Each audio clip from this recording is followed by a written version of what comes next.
Hello, welcome to Ignite Your Personal Brand Virtual Summit. I'm your host, Darlene Hawley, and I'm so excited to kick off 2019 with these powerful stories and trainings to help you create an authentic, magnetizing, and profitable brand and business. In this series, I'll be interviewing amazing women who will be sharing their story for why they started their journey into entrepreneurship, and they're sharing their top tips to make an impact on the bottom line or on your bottom line to create a thriving business in 2019. And I'm so excited for today's guest. I met Naheemah through a group coaching program format on Facebook and instantly connected with her. One of the things that I loved about her the most is we share the same value when it comes to why it's important in your business to share your story and show up authentically and just be your true self. So I'm so excited to talk today to Naheemah. Welcome, Naheemah. Hi, thank you so much for having me. I'm so excited to be here as well. Perfect. I'm so excited you're here. So let's start by introducing yourself. Tell our audience a little bit about who you are and then also how you came to be a business owner. Like what made you start your practice? Absolutely. So hello, all you beautiful and phenomenal women out there. My name is Naheemah McMicheaux, and I am a holistic women's empowerment coach and purpose igniter for the female soul. So I know that's long-winded, but it packs a powerful punch. And how I came about this path in my life is I was always that person who my friends and family would go to for advice. And I didn't really realize what life coaching meant until I did a little research. And I'm like, oh, so that's a life coach. Okay. And then once I learned about it, I'm like, yes, that is my purpose. That is my passion. That is what I need to do for my fulfillment, for my journey. And that's what brought me here to this very moment. I love that you shared that too, because I feel like that's kind of how I came into coaching as well. With my practices, my background, when I found coaching, I was like, wait a minute, I didn't even know what a business coach was, but right. My whole entire career leading up to that point was in retail management, HR, training, development. And I found that I was coaching nonstop, and friends and family and employees were coming to me. And I was like, I didn't even know this was a career. You can actually make a living off of coaching and training and doing this on your own. So I love that that's your backstory too, that was something that it was your calling. It was something you were already doing before you even found what coaching was. Exactly. And, a big part of what brought me here as well is my brother. And so my brother passed away when I was in high school from committing suicide.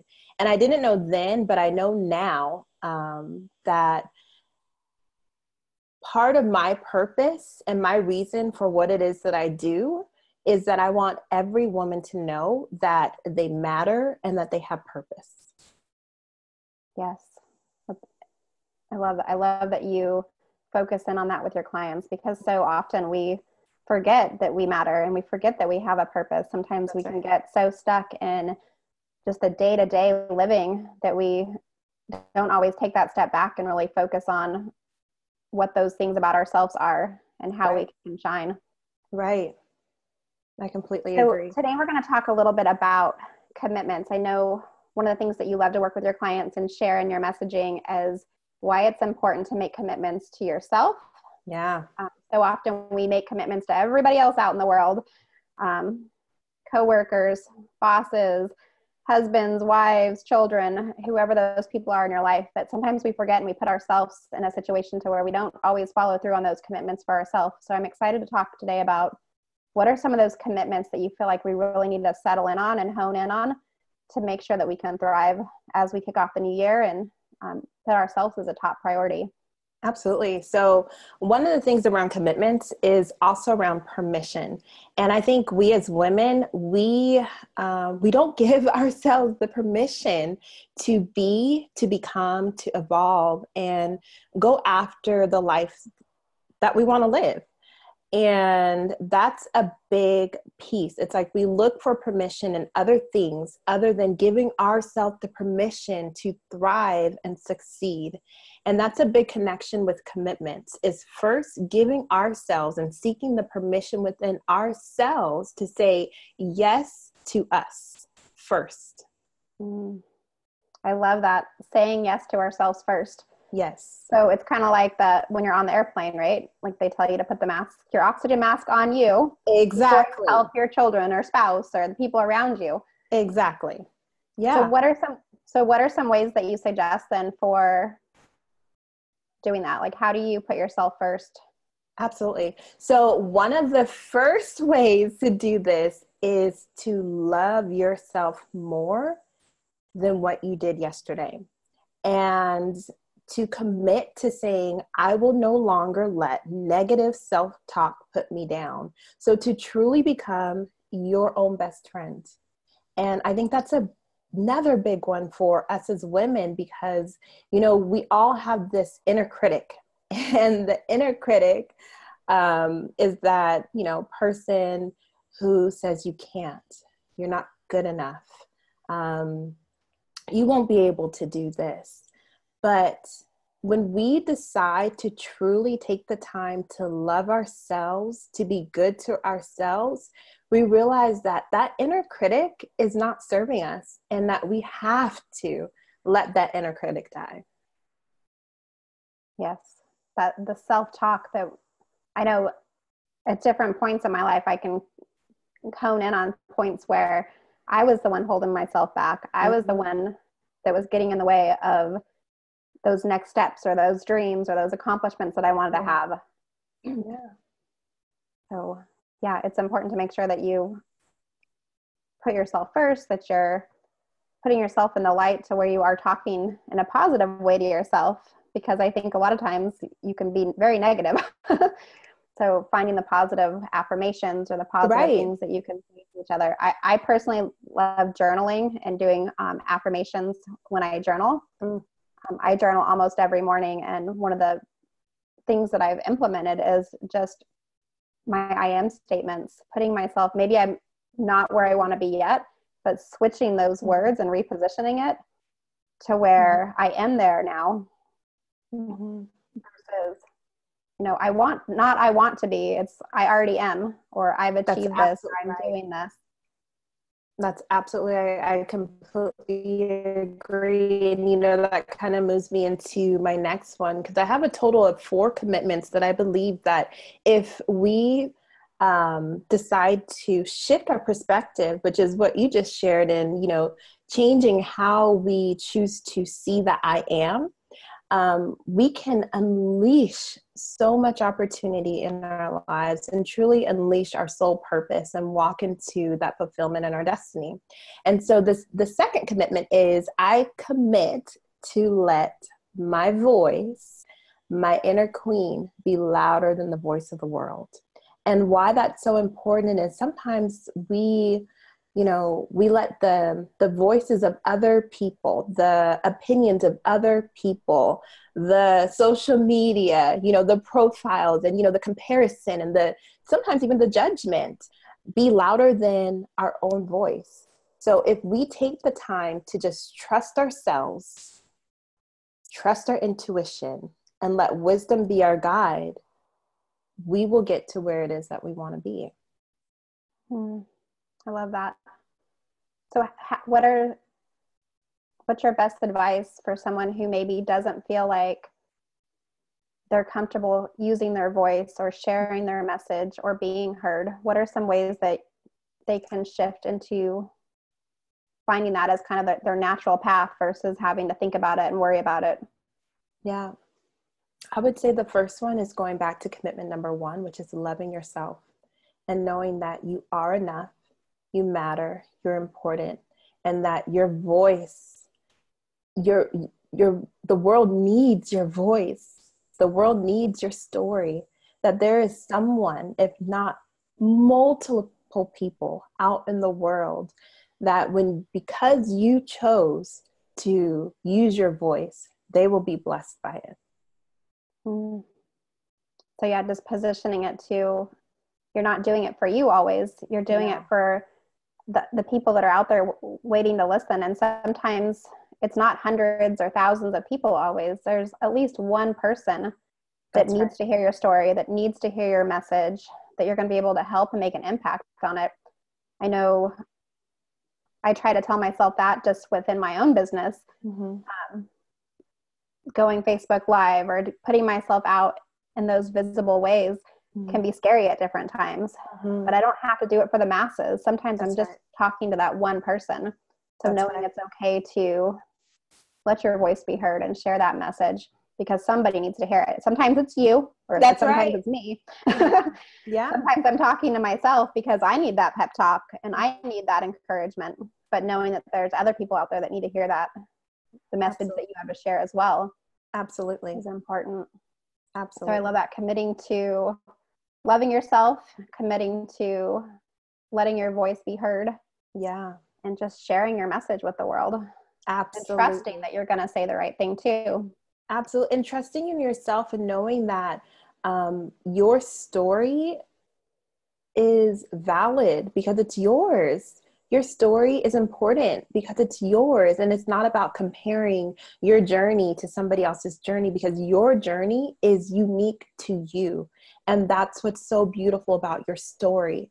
And that's why one of the things that I say to my clients is to live your story bold, not anybody else's, but yours. I love that you said, live your story. And then you added the word bold. Yeah. Which is funny because over the past few days, I've been working on setting my goals and my intentions and kind of coming up with my strategy going into 2019. And every year I pick a word of the year. And this we're filming this at the end of December. And my 2018 word was joy, asking myself in every situation, does this bring me joy? Yeah. And if it does, moving forward, and if it didn't feel good and it wasn't bringing me joy, then it wasn't something I was supposed to be spending my time and energy on. But my word that I'm crafted for 2019 is bold. I love that you just shared to live your story and to live it boldly. That's right. That's right. That's right. And I think, we have to remember that as women is that we are powerful. We are fierce and we are bold. So it's up to us to decide to walk into that boldness. And again, going back to the first thing that I said is that it's not up to anybody else to give us permission to be bold. That's up to us. And it's not up to anybody else to, commit to these commitments. It's up to us because we know that by doing that, it's not only going to transform ourselves from the inside out, but it's going to transform our families, our first area, our nucleus, our communities, and the world. Yes. So so we've talked about the first commitment being self-love and giving yourself permission. And now we've talked about giving your voice. What's the third commitment? What's the third area that we need to commit to? Okay. So this is a biggie. And this is one that along my journey, it was a little challenging for me. I'm not going to lie. And it was to commit to forgive, starting with myself. And release what no longer serves me, and knowing that my peace is priceless. So I commit to forgive, starting with myself, to release what no longer serves me because my peace is priceless. And so what that means is sometimes, it's easy for us to, I'll go back to me. Sometimes it's easy for me to, point my fingers in situations and be like, they did this or they did that, but what was my role in it? What do I have to let go of in order for me to gain? And I think that's really important. I know we're in December now and it will be January when this rolls out, but even going into 2019, I think it's important for us to look at what do we need to let go of and leave behind in 2018. So it can open up the door and a space for us to make room for what will serve us in 2019. Yes, that's so powerful because I think a lot of times too, we can get caught up on having a hard time forgiving other people. Like we might focus on being upset or hurt and letting those emotions hold on to the reason why we can't forgive them. Mm-hmm. But switching that around too, because a lot of times you don't necessarily have to forgive them. You have to forgive yourself first. That's right. That's right.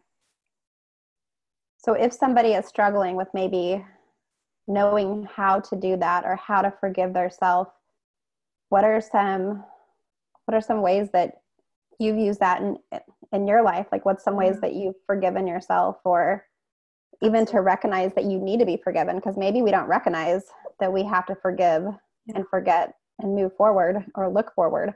Absolutely. Well, I would say, just to switch that question, the biggest indicator where you know that forgiveness needs to take place is when you feel stuck.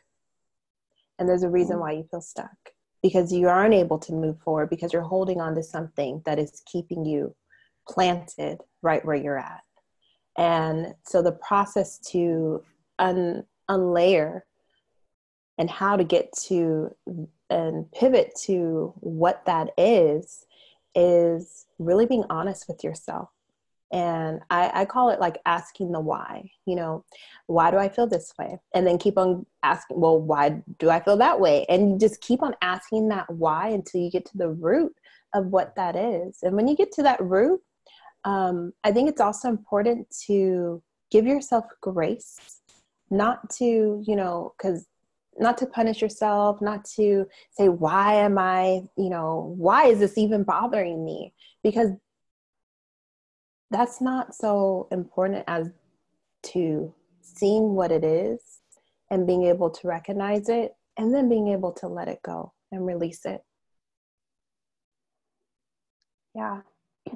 I think the recognizing too is something that a lot of people struggle with. Mm-hmm. So I think that'll hit home to a lot of the ladies listening, because sometimes we forget to let go. We forget to reflect. We forget to get ourselves unstuck. Right. As you had said, because you can stay stuck for a long time. There's been different situations I can think back on where I stayed stuck a lot longer than I needed to. Right. And it held me back in so many areas because I wasn't willing yet to forgive myself or willing to allow myself to kind of take those steps and move forward. Right. And, also to just push into those emotions and those feelings, because you can't heal from what you choose not to feel. So, and going back to what I had mentioned about, the challenge with me in this step of forgiveness was sitting in those feelings and actually experiencing the discomfort and experiencing sometimes the hurt, because, those are things that we want to shy away from. I want to avoid the hurt. I want to avoid the pain. But I think that sometimes when we avoid it, we just put stuff on top of it and we never let go of it. So by embracing those feelings and those emotions, being able, like I mentioned, to recognize it and then releasing it. Yes. So beautiful. Yeah. Thank you for sharing that. I think that's going to definitely, forgiveness is one of those things that so many of us need to work on. So I think that's definitely going to hit home. Yeah. And that's for everybody. Yeah. Me included. Yes. All right. So let's move forward. So commitment number 4. Yeah. What's that fourth commitment that we have to hold on to this year and make sure that we're committing to ourselves? Yes. So this is a goodie, and it's I commit to set healthy boundaries that have my mind, body, and soul thrive. And this is imperative because, just speaking about myself, I know for me, I have kids, have a husband, career. And if I do not set healthy boundaries, I am going to be the last person who gets taken care of. Yeah. Because I'm going to pour into my kids. I'm going to pour into my career. I'm going to pour into my husband. And then I'm going to be left on E. And so I think it's important that, we set healthy boundaries for ourselves so that we can do more and serve from a place of being full and filled up versus serve from a place of being empty. Yes. Mm-hmm. And boundaries are so important because especially as women, like you were saying, we have so many different facets that are going at any given time. Yeah. We have kids, activities, sports events, bedtime routines, morning routines, reading a book, doing homework. So there's so many layers just to that alone. And then adding in time for you and to kind of have self-care. That's something that absolutely I love to have the time for self-care for myself. And it's something that I have to make a priority in my life, because I've been known to not set great boundaries at different points. And then by the end of the day, I'm exhausted. Right. And there's nothing left for me to give. Like, I just don't feel like I've been filled up throughout the day. Right. So boundaries are so important to make sure we have those set. What are some ways that we can set boundaries within ourselves? Like, I know for me, I had to learn to say the word no. Yes. And that was I'm a yes person. Like, I've always been a people pleaser, somebody who wanted to please and make sure everybody was covered. And I had to really probably, and I would say up until probably about 2 years ago, I read a book and did a study called Your Best Yes, I believe is the name of it. I think I heard of that book. Or Your Best Yes. I think that's the right name. But it turned on so many light bulbs for me, just about knowing that it's okay to say no, and only saying yes when it's like, it's something that you can add to your schedule. If school activities are calling, needing you, volunteering at church, your kids are asking for more, setting boundaries for your relationship and making sure that you're putting those as a priority. So what are some great ways that we can set boundaries other than saying yes or no? What are some ways that we can really experience that and make sure that we're setting them with a clear intention? Absolutely. I think it also coincides with one of the other commitments, which is trusting yourself and allowing your voice and inner queen to be louder than the world. So when you are faced with a decision, to think about what it is that I want, and to know that it's not selfish for you to place yourself as a priority. And I think that was one of the things, especially after having kids, that I really had to learn and let soak in and set in and be okay with. That it's okay for me to think about myself, because I love myself. I like myself. And I deserve to be treated a certain way, and that I truly, I set the standard of how I treat myself, or excuse me, let me back that up. I set the standard for the world on how to treat me based on how I treat myself. So I think that one tip that I can provide on how to set healthy boundaries, which is, I love what you shared, which is true. Be okay with saying no, and don't feel guilty about it. And trust your intuition. So if you're on the inside, your inner voice is saying, I really don't want to do that, but I'm going to say yes. No, don't do that. Don't do that, because it's okay to say no. And it's okay to put yourself as a priority. Yes. And one of the things that I like to say too is self-care is not selfish. It is non-negotiable. Yes. So it's okay to schedule the hair appointment, to go get a pedicure and just relax for a minute, or to go for a walk and just clear your head. Yes. Or plan a full day if you need a spa day or whatever that is, like knowing it's okay to say yes to self-care. Yes. It's okay to say yes to you. And that's the biggest thing. Because I think it's easier for us, especially as women, for us to say yes to everybody else. But when it comes to us, it's like, we waver. But it's okay to say yes to ourselves and to fill our cup up so we can pour more out to others. I love that, because, the more filled you are, the more it's going to overflow to every other aspect, every other relationship, your business, everything. So while we're talking about boundaries, I'd love to hear some ideas, because I know a lot of times my clients sometimes struggle with setting those boundaries when it comes to their business in general. So maybe they've figured out how to set boundaries for other areas, but sometimes for their business, they struggle with knowing when to say it's okay, to kind of shut off. Yeah, like knowing when to turn off their business at night, knowing when it's okay to start it in the morning, knowing when it's hard. A lot of my clients work at home. A lot of online entrepreneurs are working from their home office. They're at home, and a lot of people the outside world might think that they're not doing anything and they're available. So they're asked out to coffee, they're asked to go to lunch, they're asked to do all these different requirements. So what's one tip that you might have that can set boundaries inside just for their business? Like, how can you help us make sure we make our business a number one priority and that we set clear boundaries with other people? Yeah, I think it's really important to do what feels good. Meaning operate in a place, again, going back to intuition, operate from a place, again, going back to trusting yourself, and also operating from a place where you are living and moving forward in a way that's authentic to you, that feels good to you, that is unique to you.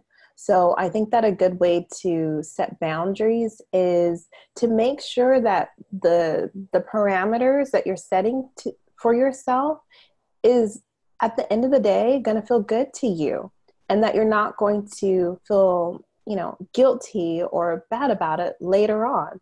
So if that means making sure that you like you mentioned, turn off your phone at night, or maybe even set your phone in the kitchen so it's not even in the room and you're not tempted to even look at it throughout the night, then you do that. I mean, for me personally, I'm big on planning. So my calendar is filled with everything about life, whether that is career, kids, everything.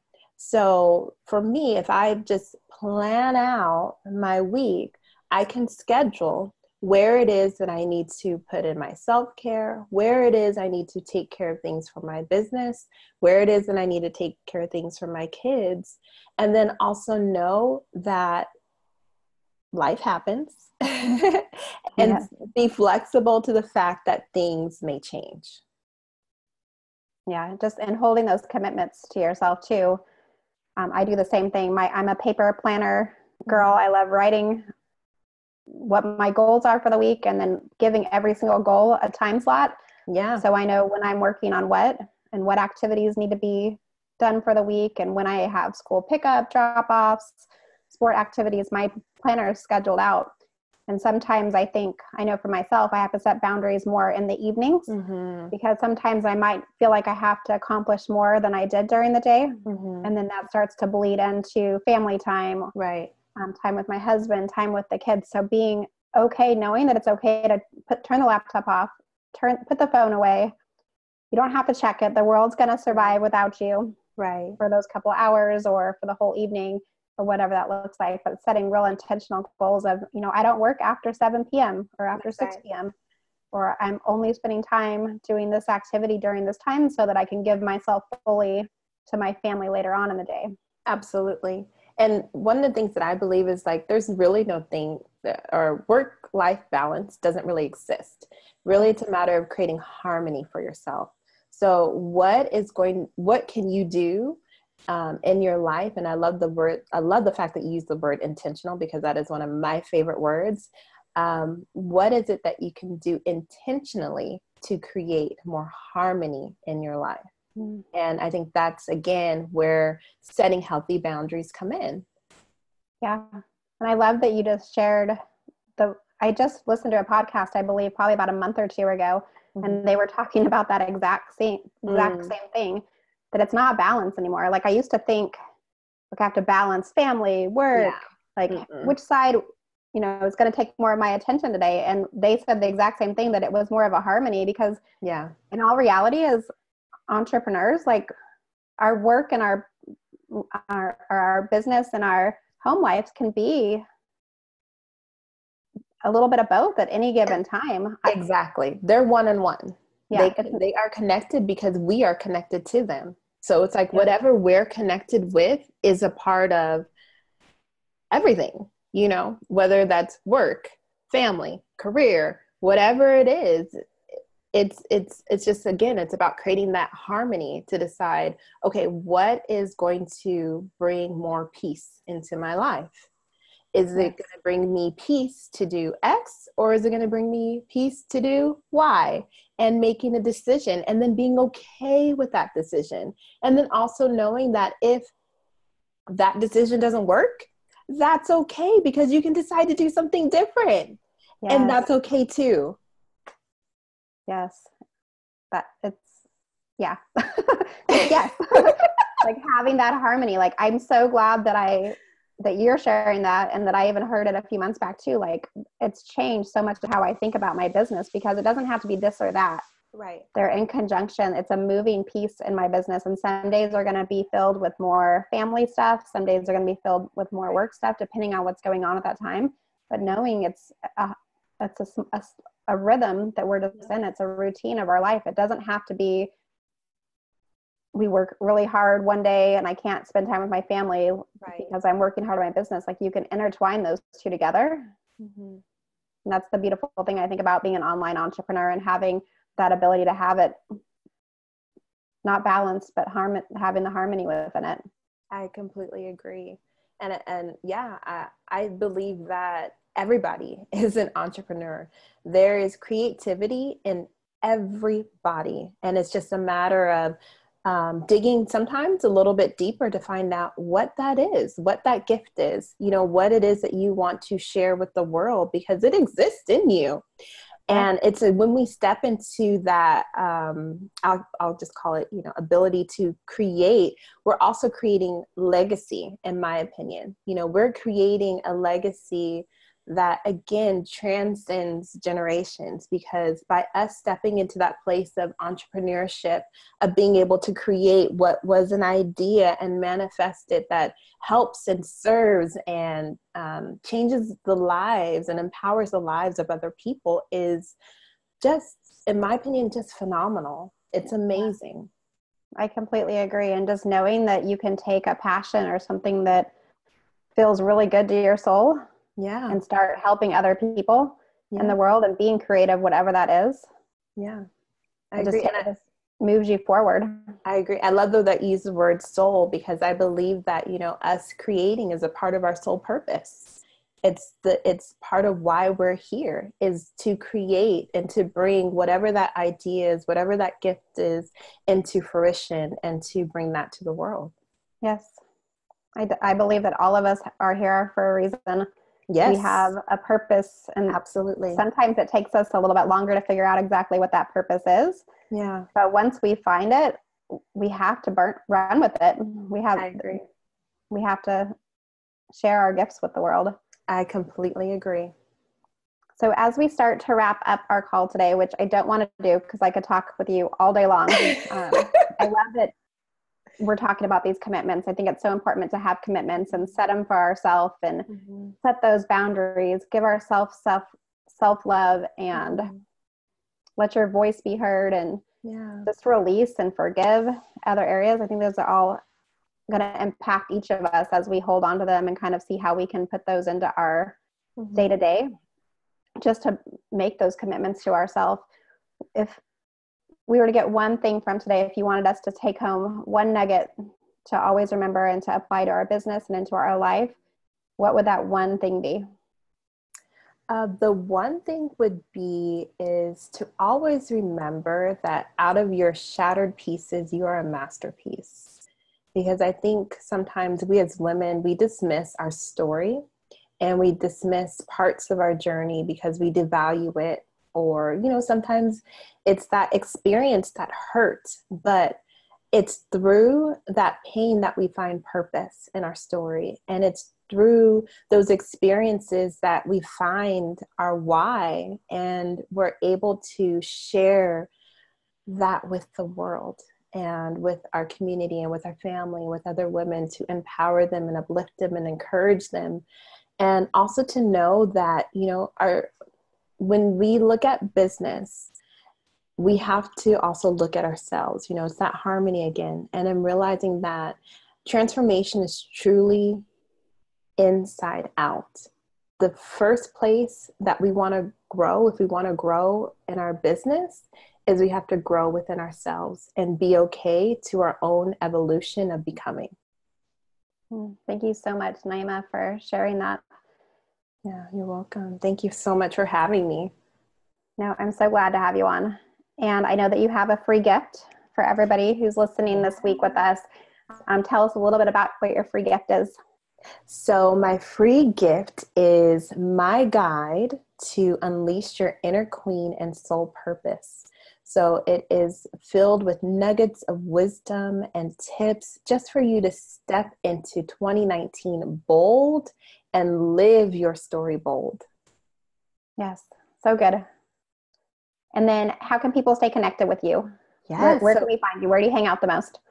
So you can find me on my website, which is storyinsideyou.com. You can also find me on Instagram at storyinsideyou. You can also find me on Facebook at storyinsideyou. And I would love for you to join my tribe of sisters at Shine Sister Movement, which is my private Facebook group. And with Shine Sister Movement, the reason why it started is, I just wanted to change the narrative around sisterhood, and that it is a space of non-judgment. It is a space for you to be supported, to be loved on, and to be uplifted in your journey. Perfect. I know I'm already a member, so everybody come join us. She shares such beautiful insight on sharing your story and just being authentically you. Thank you so much, Naheemah, for joining us today. Oh, thank you so much, Darlene. It was truly my pleasure. And this has just been so awesome.